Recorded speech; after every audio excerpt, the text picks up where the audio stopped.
étude Steelcase qui révélait que 95% des salariés souhaitent des espaces au calme, de repos, mais que finalement 41% d'entre eux n'en disposent pas. On a également une étude IFOP qui révèle que 59% des salariés se disent gênés par le bruit au bureau. Et plus récemment, on a une étude de JLL qui a révélé que les espaces de concentration, que ce soit les bulles, les cabines téléphoniques, arrivent en deuxième position des espaces rêvés dans l'entreprise post-crise pour 47% des salariés.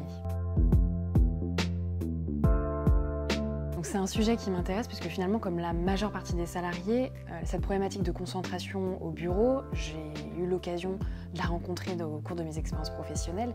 C'est vrai qu'avant la pandémie, les salariés avaient du mal à être efficaces au bureau parce qu'il manquait de l'intimité nécessaire à la concentration.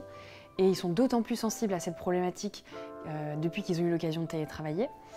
C'est vrai qu'aujourd'hui, on reproche à l'open space justement d'être un espace bruyant, de nuire à la productivité, parce qu'on est souvent interrompu, dérangé, distrait par un voisin de bureau, gêné par les différents allées et venues, et par-dessus tout par les nuisances sonores. Ça peut être une imprimante en marche, les appels téléphoniques, les visioconférences aussi qui se sont démultipliées.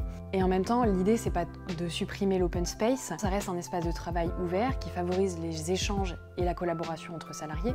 On va donc essayer de chercher finalement des solutions, de trouver un juste milieu, parce que même si on apprécie justement de pouvoir travailler n'importe où dans un open space, on a aussi finalement besoin d'avoir un espace à soi, d'un espace refuge, un peu à l'image du cocon protecteur qui a été notre domicile pendant plusieurs mois pendant la pandémie de Covid.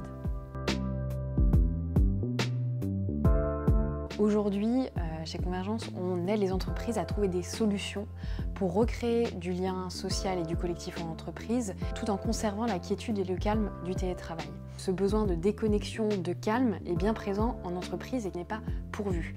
C'est vrai qu'en général, en fonction des moments de la journée, on n'a pas les mêmes besoins. Il y a un temps pour les échanges, il y a un temps pour les mini-réunions à deux ou à plusieurs, un temps pour passer des appels téléphoniques ou un temps de silence pour réfléchir et rédiger.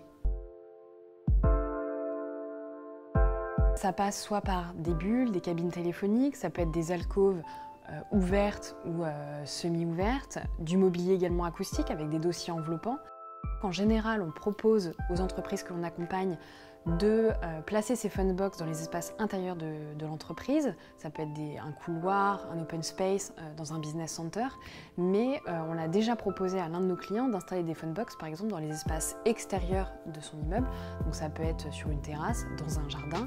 Et on a par exemple Livit, qui, avec son StudiPod, est une cabine en fait complètement insonorisée, qui permet à la fois de la mettre en intérieur ou en extérieur.